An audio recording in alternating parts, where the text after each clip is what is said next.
네, 안녕하세요. 주식은 역시 끼리끼리새 끼리씨입니다. 안녕하세요, 기름들. 자, 오늘 장은 조금 아쉬운 그런 흐름을 나타내고 있습니다. 하지만 FOMC가 코앞에 있기 때문에 이 정도까지의 변동성은 조금은 이해를 할 수 있겠죠. 그러나 여기서 조금 더 떨어지면 기분이가 나쁘지 않겠습니까? 그러니까 이 자리를 바닥으로 찍고 지금부터는 또 올려줬으면 좋겠네요. 자, 오늘의 뉴스가 뭐가 있는지 확인해보도록 하겠습니다. 첫 번째, 어제부터 이 섹터가 뜹니다. 로봇 관련주. 야, 이거 사도 되나? 한번 그 내용을 보도록 할게요. 그리고 두 번째, LG엔솔 직원분들 이거 돈방석에 앉는 거 아니냐 이런 얘기가 많아지고 있는데요. 하지만 직원들 입장에서는 조금 고민이 된다고 합니다. 그 이유를 보도록 할게요. 세 번째, 락업 해제 일정 아마도 많은 기분들이 참고하실 것 같은데요. 이번 주에는 현대중공업의 락업 해제가 위치하고 있습니다. 한번 참고하시면 좋을 것 같습니다. 그리고 마지막으로 많은 기분들이 좋아하는 리포트겠네요. SK하이닉스 매수 리포트가 나왔습니다. 참고하도록 할게요. 매일매일 주린을 위한 경제뉴스 10분 정리. 오늘은 21년 12월 14일 화요일입니다. 같이 공부하시죠. 렛츠 기릿!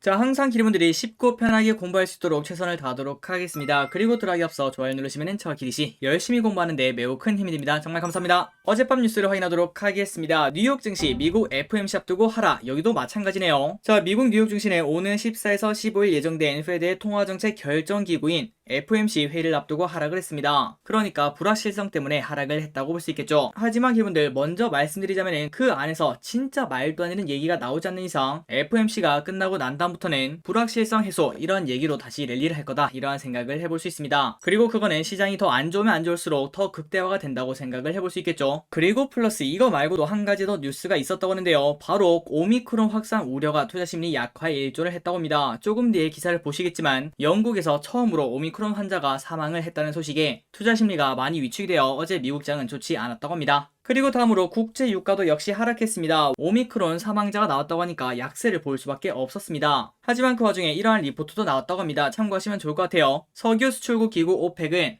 월간 보고서에서 오미크론이 세계 원유 시장에 미치는 영향은 당초 우려했던 것보다 매우 크지 않을 것이라고 밝혔다고 합니다. 그래서 보통은 이러한 리포트가 나오면 유가가 올라갈 것 같은데요. 하지만 오미크론 우려 때문에 일단은 0.5% 하락해서 마무리가 되었다고 합니다. 자, 다음입니다. 매년 이때가 되면 타임지에서 선정을 하는 올해 인물을 뽑아야겠죠. 그 1등이 누군가 봤더니 도지 파더인 일론 머스크가 뽑혔다고 합니다. 한번 그 이유를 보도록 할게요. 타임지는 올해의 인물은 영향력의 지표라며 지구의 삶과 어쩌면 지구 바깥의 삶까지 머스크만큼 비범한 영향을 미친 사람은 거의 없다고 밝혔습니다. 그러고 보니 올해 뉴스에서 가장 많이 나온 인물 중 하나가 바로 일론 머스크가 아닐까 이렇게 볼 수 있겠네요. 일단 세계 최대 전기차 테슬라 이거를 완벽하게 키우고 있고 그리고 플러스 우주 탐사 기업 스페이스X까지 이끌며 최고의 한 해를 보냈다고 평가를 할 수 있다고 합니다. 그리고 플러스 도지코인을 달까지 보낸 걸로 유명하죠. 그리고 마지막입니다. 영국에서 아까 봤던 그 뉴스네요. 코로나19의 새로운 변이인 오미크론 감염으로 인한 첫 사망자가 나왔다고 합니다. 그래서 이는 영국에서는 최초의 사망자라고 볼 수 있는데요. 하지만 이 사례가 세계 최초인지 확인하는 것은 불가능하다 이렇게 밝혔다고 합니다. 아마도 남아공에서 시작했으니까 우리가 모르는 데이터가 있을 수도 있겠죠. 그렇기 때문에 지금 현재 확인된 바로는 그냥 일반 감기랑 비슷하다, 그냥 독감이다 이러한 평가를 받는 오미크론이 사망까지 이를 수 있다. 이 부분은 조금은 리스키한 부분이라고 생각을 해볼 수 있겠죠. 어쨌든 이러한 영향으로 미국 장이 좋지 않았고 그리고는 우리 장까지 영향을 미치고 있습니다. 다음입니다. 어제 로봇주가 무더기 급등을 했죠. 그런데 야, 이거 믿어도 되나 이러한 이야기가 나온다고 합니다. 한번 내용을 보도록 할게요. 기리분들이 아시다시피 삼성전자가 로봇 사업 진출 공식화하면서 국내 증시에서 로봇 관련주가 무더기 급등세를 나타냈습니다. 다만 삼성이 아직까지 로봇에 대한 구체적 계획을 밝히지 않은 상황이기 때문에 무분별한 투자는 위험하다 이러한 지적이 나온다고 하네요. 자, 어제 가장 강했던 거는 유진 로봇 상한가에 도착했습니다. 그리고 로보티즈도 상한가에 갔고요. 그 외에 휴림 로봇, SP 시스템스, 로보스타, T 로보틱스, 로보로보, 레인보우 로보틱스, 스맥, RS 오토메이션, 사믹 THK 이러한 기업들도 전부 다 급등을 했다고 합니다. 그리고 이렇게 로봇 관련주가 급등한 이유는 바로 삼성전자 때문인데요. 추후에 삼성이 로봇 사업 진출을 공식화를 한다면은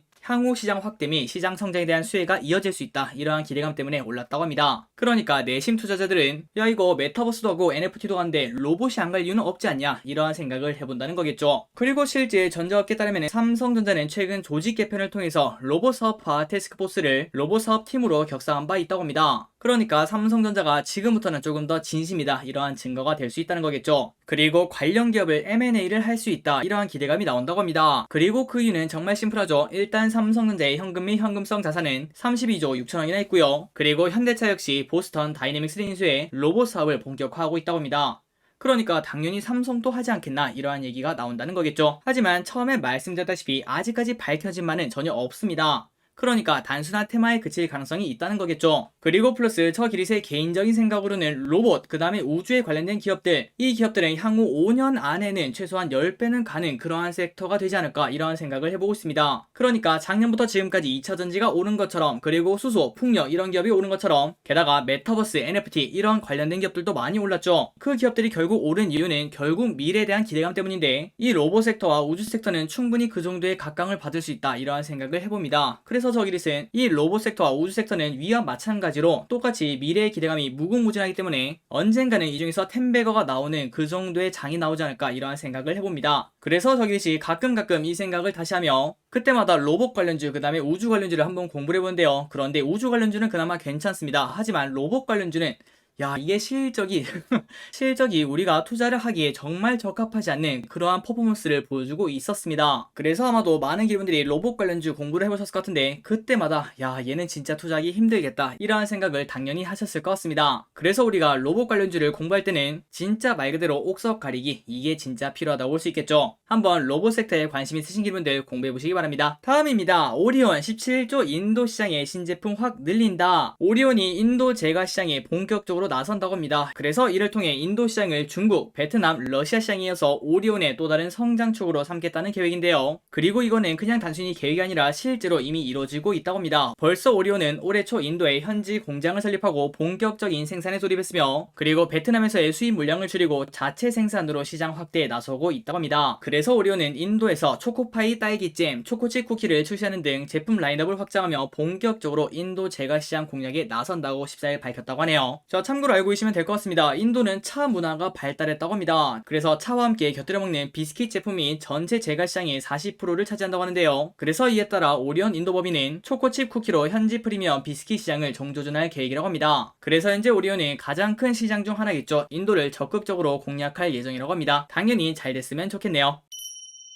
자, 다음 뉴스입니다. 아마도 많은 기분들이 이 뉴스는 관심있게 보실 것 같습니다. IPO 초대어 LG 엔솔 지원들 잭팟 우리사주 고심하는 이유는 초대어급 IPO로 꼽히는 LG에너지솔루션 상장하자마자 3등 그리고 아마도 2등까지도 가지 않겠나 이러한 기대감을 받고 있습니다. 그렇다면 그 주식을 받을 수 있는 이 회사 직원들이 우리사주 청약을 통해서 잭팟을 터뜨릴 수 있을지 여기에 관심이 쏠린다고 하는데요. 일단 지금 간단하게 생각했을 때 만약에 따상을 갔다. 그런 상황이 만약에 나온다면 1인당 4에서 5억 이 정도의 평가 차익을 거둘 수 있다고 합니다. 진짜 대박이겠죠. 그러나 직원들 사이에서는 최근 대출 규제로 영끌이 조금 힘들고 그리고 고평가 우려도 나오기 때문에 그냥 내가 할 수 있는 적당한 수준에서 청약을 하자 이러한 분위기가 현재 나오고 있다고 하네요. 한번 보도록 하겠습니다. 자, LG 엔솔은 4,250만 주를 공모 물량으로 내놓습니다. 그 중에 20%가 우리사주 목인데요. 그리고 LG 엔솔의 총 직원 수는 9,200명으로 한 사람당 평균 922주를 청약할 수 있다고 합니다. 결국 이거를 공모가 상단으로 곱해보면은 한 사람당 2억 7천만원 이 정도의 자금이 있어야 우리 사주를 다 살 수 있다고 하는데요. 그러나 우리가 지금 딱 생각을 해봤을 때 아무리 좋은 회사라도 한 사람당 2억 7천만원 이 정도의 현금을 가지고 있는 사람들은 그렇게 많지 않다라고 생각을 해볼 수 있겠죠. 그럼에도 불구하고 따상을 가면은 방금 전에 말씀드렸다시피 한 사람당 4억 4천만원 이 정도를 벌 수 있기 때문에, 그런데 이거는 조금 괭겠죠. 그냥 깔끔하게 30%만 올랐다고 생각을 해보도록 하겠습니다. 그런데 그 정도만 올라도 8,300만원, 그러니까 1인당 평균 연봉보다 더 많기 때문에 지금 현재 시장에서는 아마도 연끌을 하지 않겠나 이러한 생각이 많다고 합니다. 그러나 이거는 외부의 생각이고 내부에서는 조금 조심스러운 분위기가 감지된다고 하는데요. 그 이유는 세 가지가 있다고 합니다. 일단 첫 번째, DSR 규제가 시작되면서 대출이 녹록하지 않다. 그러니까 현금이 많지 않기 때문에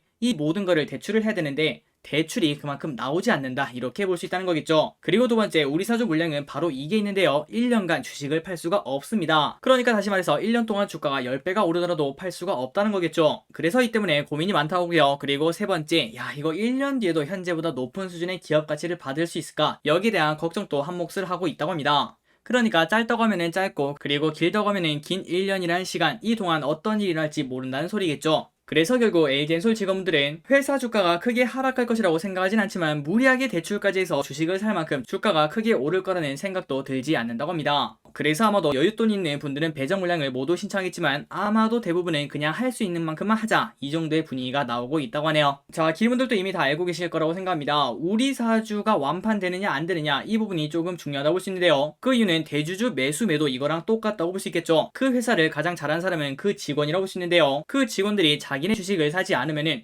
뭐야 이거 안 좋은 주식 아니야, 이러한 투자 심리가 나올 수밖에 없다는 겁니다. 물론 이번 같은 경우에는 금액이 크기 때문에 어쩔 수 없이 못하는 경우가 생길 수도 있겠지만 과연 어느 정도 비중으로 나오는지 이 부분은 조금은 중요하다고 생각을 해볼 수 있습니다. 그래서 결국 우리는 그 결과를 기다려야 되는데 그때까지 어떤 치킨을 먹을까 행복한 고민을 하면서 기다리시면 될 것 같습니다. 자, 다음입니다. 여기서부터는 빠르게 보도록 하겠습니다. 유한타증권, 현대중공업 17일 락업 해제 매물 부담 있을 것. 자, 락업 해제 물량이 무엇인가? 방금 전에 봤죠? 우리 사주 물량 1년 동안 팔 수가 없다고 합니다. 그걸 바로 락업이라고 생각하시면 될 것 같아요. 자, 유한타증권의 현대중공업의 3개월 의무 보유 물량이 시장에 나올 수 있게 된다며 매물 부담에 주가가 하방 압력을 받을 수 있다고 14일 분석을 했습니다. 그래서 우리가 지난번에 봤을 때 물량이 많이 풀리고 그 다음에 주가가 많이 올라 있을수록 그 충격이 크다고 했죠. 그 두 개를 만족하는가 봤더니 만족을 한다고 합니다. 일단 첫 번째, 주가가 많이 올랐는가? 지금 현대중공업은 공모가 대비해서 무려 76%나 올라 있는 상태라고 합니다. 그러니까 당연히 하락할 수밖에 없다고 볼 수 있겠죠. 그리고 두 번째, 물량이 많이 풀리는가 그걸 봤는데 이번에 의무보유가 해제되는 물량은 상장 주식의 4.5%나 차지를 한다고 합니다. 그런데 이 현대중공업은 실질적 유통 물량도 적은 상태이기 때문에 매도 충격이 생각보다 클 수 있다, 이러한 전망이 나온다고 하네요. 그래서 현대중공업에 현재 투자를 하고 계신 분들은 참고하시면 좋을 것 같고요. 그리고 플러스 만약에 주가가 떨어지면은 그때는 또 매수의 기회가 될 수도 있을 것 같습니다. 현대중공업이 장기 투자할 만한 가치가 있는지 한번 공부해 보시기 바랍니다. 다음입니다. 얼마 전에는 BTS 공연이 완판되었다, 이런 소식이 나왔었죠. 그리고 성황리에 종료를 했다고 합니다. 거기에 이어 트와이스도 미국에서 공연을 한다고 하는데요. 미국 5개 도시 공연 티켓이 매진이 되었다고 합니다. 그리고 플러스 인기가 좋다 보니까 LA, 뉴욕 이 두 개 지역에서 공연을 추가를 할 계획이라고 합니다. 자, 이러한 소식은 100개가 나와도 정말 다 좋은 소식이라고 볼 수 있겠죠. 앞으로도 더 좋은 결과가 있었으면 좋겠습니다. 자, 다음입니다. 정말 복잡한 이야기지만 진짜 빠르게 보고 넘어가도록 하겠습니다. 구본준 LX 회장 LG 지분을 매각을 했다고 합니다. 그래서 오늘 LG 주가가 많이 빠졌는데 그런데 어쩔 수 없이 이렇게 팔아야 되는 이유가 있다고 합니다. 빠르게 보도록 할게요. 자, LX가 LG와의 지분 정리를 마무리하고 계열 분리 작업에 본격 착수를 했습니다. 자, 구본준 LX홀딩스 회장은 보유 중인 LG 지분 4.18%를 시간의 매매 블록딜 방식으로 매각했다고 14일 밝혔습니다. 그리고 LG를 판 돈으로 뭘 했나 봤더니 LX홀딩스 32%를 매수했다고 하는데요. 그러니까 얼마 전에는 카카오페이에서 경영진을 매도를 했다. 그거는 대주주 매도, 경영진 매도 이렇게 볼 수 있겠죠. 그리고 그거는 저 기릿이 지속적으로 말씀드렸다시피 보통은 악재로 해석이 된다, 이렇게 말씀드렸습니다. 그렇다면 LG도 4%나 블록딜로 매도했으니까 야 이거 너무 큰 악재 아니냐, 이렇게 볼 수 있는데요. 하지만 이렇게 할 수밖에 없는 그러한 상황이었다고 합니다. 그러니까 이 LG가 너무 안 좋아서 난 그냥 팔고 나갈랜다, 이렇게 파는 게 아니라 LX와 LG와의 지분 정리를 위해서 어쩔 수 없이 이러한 방법을 선택을 했다는 거겠죠. 자, 빠르게 보도록 하겠습니다. 이번 계열 분리는 LG그룹 특유의 장자 승계, 형제 분리 경영 이 원칙에 따른 것이라고 합니다.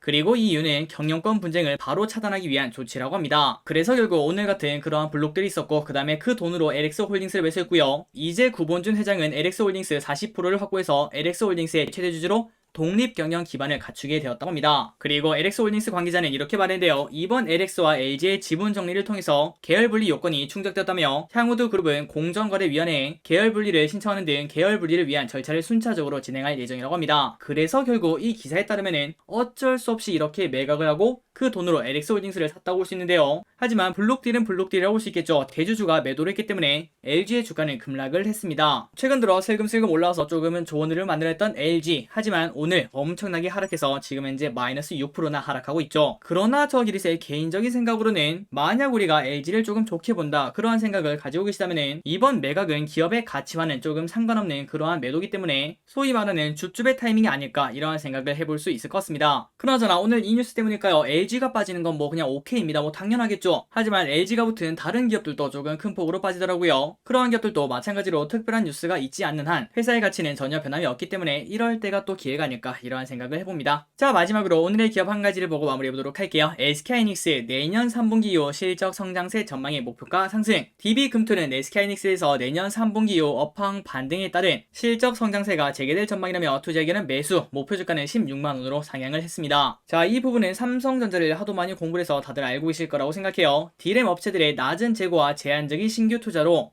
성수기에 접어드는 내년 3분기 이후에 D램 가격의 재차 상승을 기대한다며 이에 내년 SK하이닉스의 연간 실적 성장세는 지속될 전망이라고 말을 했습니다. 그러니까 정말 쉽게 말해서 이렇게 볼 수 있는 거죠. 지금은 이미 주가가 많이 빠졌기 때문에 단기적 실적 부진에 따른 리스크보다는 중장기적 실적 성장에 따른 기대감에 집중할 시기라고 말했다고 하네요. 그래서 SK하이닉스 95,500원을 찍고 그때부터 슬금슬금 올라서 어느덧 30% 정도가 상승을 했습니다. 그렇다면 지금부터 15만원, 16만원까지 다이렉트로 가는가? 그렇게 보기는 매번 말씀드렸다시피 당연히 어렵고 확률이 낮다고 볼 수 있겠죠. 아마도 언젠가 15만원을 간다고 하더라도 이렇게 올라갔다가 내려갔다가 그런 식으로 간다고 생각을 해볼 수 있습니다. 그러니 결국 여기에 포인트는 우리가 절대 그 주가의 방향을 예측할 수가 없다는 건데요. 그런데 우리가 지금 딱 하나 알고 있는 거는 결국 내년에는 실적이 다시 좋아지기 시작하면서 주가도 다시 오를 것이다, 이러한 생각을 해볼 수 있습니다. 그렇기 때문에 만약에 SK하이닉스 그리고 삼성전자 매수를 한다면 급하게 매수할 필요가 없겠죠. 더 올라갈지 더 내려갈지 당장은 모르기 때문입니다. 그렇기 때문에 무조건적인 분할 매수, 이 부분이 가장 중요하다고 볼 수 있고요. 그리고 플러스 조금 지긋지긋하다 이러한 생각에 바로 매도한다, 그 전략도 충분히 들어맞을 수 있겠지만 내가 매도했는데 더 주식이 올라갈지 아니면 다시 떨어질지 이거는 아무도 모르지 않겠습니까? 그러니까 분할 매도도 같이 생활하는 게 좋지 않겠나, 이러한 생각을 해봅니다. 자, 오늘의 경제뉴스 여기까지 끝났습니다. 항상 이렇게 같이 공부해주셔서 진심으로 감사합니다. 지금까지 기리셨습니다. 빠이요.